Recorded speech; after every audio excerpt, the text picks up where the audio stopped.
नमस्कार दोस्तों, मैं सरोज पांडे और आज मैं फिर एक दो चौपाई लेकर आपके सामने आया हूँ। सठ सुधरहि सतसंगति पाई, पारस परस कुधात सुहाई।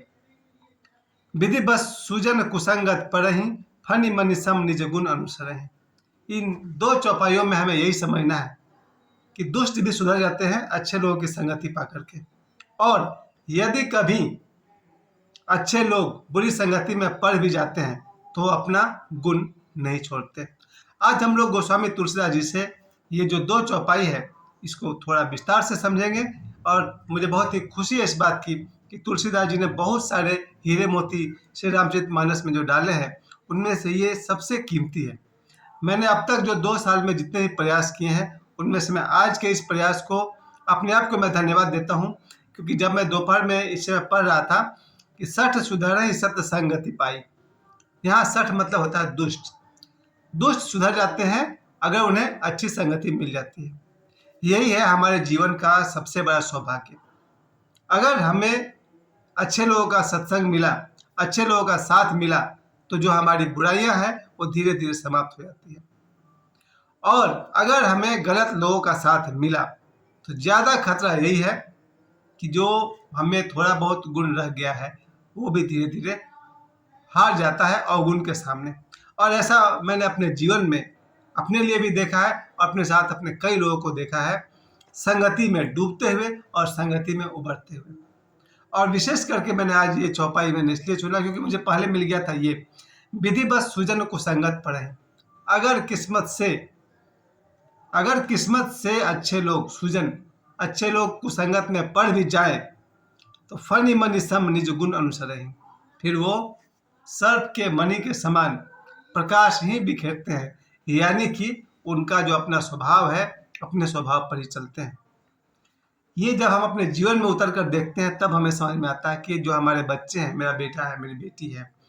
और जब मैं अपना जीवन को देखता हूँ तो मुझे याद आता है बुरी संगति में कितने सारे बुराइयों से मैं घिर गया था। बचपन से आज तक अगर याद करें तो जहाँ एक तरफ मेरे परिवार का, खानदान का एक परंपरा जैसा था, सुबह उठना 4 बजे सुबह में उठ करके सुंदरकांड का पाठ करना से लेकर के रात 9 बजे तक राम कथा का प्रसंग सुनते हुए सो जाना। उस दिनचर्या में एक उम्र ऐसा आया जीवन में 10-12 वर्ष 13 वर्ष तक आते आते, जब मुझे अपने संगत में आकर के पहली बार मांसाहार करना पड़ा था, जो मुझे पसंद नहीं था। जिन्हें पसंद है उनके लिए मैं नहीं कह रहा हूँ, मुझे पसंद नहीं था, लेकिन मैं जिनके साथ बैठा हुआ था उन्हें मांसाहार करना था। अब दोस्ती प्यारी थी, दोस्त ने कसम दे दी, खा लो, दोस्ती की खातिर खा लो, तो फिर शुरू हो गया। और मेरा वो मांसाहार 15 वर्ष की उम्र से लेकर के मेरे संन्यास तक, यानी कि 24-25 वर्ष की उम्र तक, 10 वर्ष तक लगातार मुझे मांसाहार करना पड़ा। फिर जब मैंने ओशो का संन्यास दीक्षा लिया, उनके माला पहनने के बाद मुझे धीरे धीरे ये बात समझ में आ गया, अब मुझसे मांसाहार नहीं हो पाएगा। यानी कोई छिपकली दीवार पर चल रही हो तो उसे हम पकड़ के मार के खा जाए, वो हमसे नहीं होगा। खैर, कहने का मतलब यही हुआ सर, मांसाहार मेरा स्वभाव नहीं था, मेरे स्वभाव के प्रतिकूल था, लेकिन फिर भी मुझे मांसाहार जब करना पड़ा तो मेरे जीवन में काफ़ी उथल पुथल हुआ। तब मुझे तुलसीदास जी की बात नहीं पता थी, मैंने ध्यान नहीं दिया था कि विधि बस सुजन कुसंगत परहि, फनि मनि सम निज गुण अनुसरहि। एक तो इसका जो हिंदी अर्थ है उस पर एक बार और हम लोग ध्यान दे दें कि सठ सुधरहि सतसंगति पाई, दुष्ट भी सत्संगति पाकर सुधर जाते हैं। जैसे पारस परस कुधात सुहाई, जैसे पारस के स्पर्श से लोहा सुहावना हो जाता है, यानी कि लोहा भी सोना बन जाता है। फिर आगे कहते हैं विधि बस सुजन कुसंगत परहि, किंतु दैव योग से यदि कभी सज्जन कुसंगति में पड़ जाते हैं, फनि मनि सम निज गुण अनुसरहि, वहां भी सांप की मणि के समान अपने गुण का ही अनुसरण करते हैं।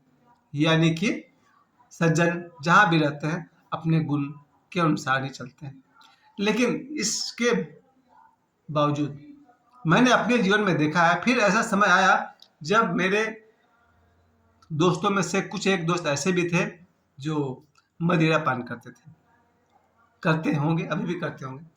मेरा स्वभाव वो था नहीं, मेरे संस्कार में वो था नहीं। शायद मेरे कुल खानदान में किसी ने मदिरापान नहीं किया होगा, मांसाहार भी नहीं किया होगा। यहाँ तक कि मेरे जिस गांव में मैं रहता था वहाँ का टोला कहिए, एक बड़ा सा गांव भी कहिए, नदी के इस पार कई लोग, सैकड़ों लोग होंगे शायद, जिन्होंने मदिरापान नहीं किया था। आजकल क्या करते हैं मुझे नहीं पता, उस समय नहीं था। ये मदिरापान जैसा चीज जब मुझे संगत में ऐसा में पड़ा, दोस्तों के साथ पड़ा, लगभग रोज चलता रहा। कितने वर्ष तक चला होगा? 1995 से लेकर के बहुत दूर तक, शायद 2010 तक मुझे 15 साल तक लगातार मदिरापान करना पड़ा। वो मेरा स्वभाव नहीं था। लेकिन जैसे ही मुझे सुअवसर मिला, मेरी शादी हो गई, मेरे बच्चे हो गए, तो धीरे धीरे ऐसा शुभ अवसर जीवन में आया कि मैं उन लोगों से दूर चला गया जिनके साथ बैठकर मदिरापान करता था। जब संगति ही नहीं रही तो फिर मेरा तो शौक था नहीं। आज मेरे पास पैसे हैं लेकिन मेरा शौक नहीं है। खैर, यहाँ तक कि मेरा सौभाग्य रहा कि धूम्रपान जैसी चीज भी वर्षों तक चला, लेकिन फिर 20 दिसंबर 2022 को मैंने धूम्रपान भी छोड़ दिया। संगति में लेता था, संगत छूट गई, बात खत्म हो गई। इसलिए मैं कहता हूँ कि तुलसीदास जी के ये जो चौपाई है, जन्मों जन्मों की उनकी ये समझिए कि ज्ञान का निचोड़ है कि गोस्वामी तुलसीदास जी ने इस श्री रामचरितमानस में। आगे भी हम लोग हर दिन ऐसे चौपाई में बात करते रहेंगे। इसके अलावा मैंने ये भी देखा है, सत्संगति में पढ़ करके ये तो नीचे गिरना मेरे लिए नीचे गिरना हुआ, क्योंकि मैंने कभी मांसाहार नहीं किया था, मैंने मदिरापान नहीं किया था, मैं धूम्रपान भी नहीं करता था। धीरे धीरे संगति में आकर के और भी विसंगतियां दुनिया में हैं जिसमें मैं नहीं पड़ा हूँ। विसंगतियां कहिए, कुसंगतियां कहिए, और भी बहुत कुछ है। लेकिन मेरा सौभाग्य रहा कि जिस तरह से कुसंग में पढ़ करके मैं नीचे गिरता गया, फिर मेरे जीवन में ऐसा दोस्त भी आया जिसने मुझे लगातार ओशो के पुस्तक दिए, ओशो का ध्यान विधि को समझाया, और मैं श्री परमहंस श्री रामेश्वरानंद जी के आश्रम में गया और बहुत सारे अच्छे अच्छे लोग मुझे मिले जिनके साथ मुझे बैठकर मेडिटेशन करना पड़ता था। फिर ऐसे लोग जीवन में 1 मार्च 1997, 1 मार्च 1997 डॉक्टर अभय पारेख, जो माटुंगा में रहते हैं, सुविख्यात डॉक्टर हैं, ओशो के सन्यासी हैं, उनके साथ रह करके हमने लगातार 21 दिन तक ध्यान साधना किया। और उस दिन से आज तक मुझे एक बात तो समझ में आ गई, कुसंग से अगर आदमी बिगड़ सकता है, सुसंग से आदमी फिर ऊपर की तरफ उठ सकता है। और अंत में आए बाबा बागेश्वर, जिन्होंने पूरी की पूरी काया पलट ही कर दी। लेकिन उससे पहले जितने भी सारे बुरी संगतियों का असर मुझ पर वर्षों तक रहा। फिर धीरे धीरे जीवन में जब अच्छे लोग आए, जब मुझे सुसंगति मिला, सज्जनों का साथ मिला, धीरे धीरे बुराइयां कम और अच्छाइयां बढ़ने लगी। बुराई और अच्छाई का कोई स्पष्ट बंटवारा नहीं होता है। फिर भी अगर मुझसे कोई कहे कि आपका बच्चा तो ऐसा करता है, अगर आपको खुशी है तो आप समझें। लेकिन मुझे एक बात समझ में आ गई, मेरा सौभाग्य कि मेरे जीवन में ऐसे ऐसे लोग आए जिनके कारण मैंने बहुत सारी गलतियां की, सैकड़ों बार की, हजारों बार की। फिर मेरे जीवन में ऐसे ऐसे लोग आए जिन्होंने मुझे धार्मिक पुस्तकें पढ़ने को दिया, ओशो की किताबें दी, मैं स्वयं भी किताब पढ़ता था, ध्यान करवाए मुझसे सैकड़ों बार। कुसंग में मैं नीचे गिरता गया, सुसंग में मुझे ऊपर उठने का मौका मिला, और अंत में लगभग अंत में आया ये सुपर हीरो बाबा बागेश्वर, जिनको मैं सुबह से लेकर रात तक लगातार उनके वीडियोज में देखता रहा। और मुझे एक बात तो समझ में आ गई, जीवन में आवश्यक क्या है? आवश्यक है धार्मिक ढंग से ध्यान करते हुए सोना, सुबह उठकर प्रार्थना करते हुए जगना, और दिन में जब जब अवसर मिले, ओशो ने हमें कहा है, जब जब अवसर मिले ध्यान पूर्वक जीना, अच्छे आचरण करना, अपने अच्छे बुरे की समझ लेकर चलना, अपने आहार में, अपने व्यवहार में, अपने वचन में, वाणी में। यहाँ तक आप जानते हैं, कुसंग में पढ़कर बच्चे गालियां देना सीख जाते हैं। धीरे धीरे वो कहाँ क्या बोल बैठेंगे कहना मुश्किल हो जाएगा। ये कुसंग का असर है। कुसंग का जीवन में जो दुष्प्रभाव है, ये वीडियो मैंने खास कर इसलिए बनाया था। आप सब जो लोग मेरे वीडियो को देख रहे हैं, अगर आपको लगता है कि आप में कोई बैड थिंग्स डेवलप कर गया है कुसंग के कारण, तो फिर मैं कहूँगा कुसंग को विष की तरह त्याग दीजिए।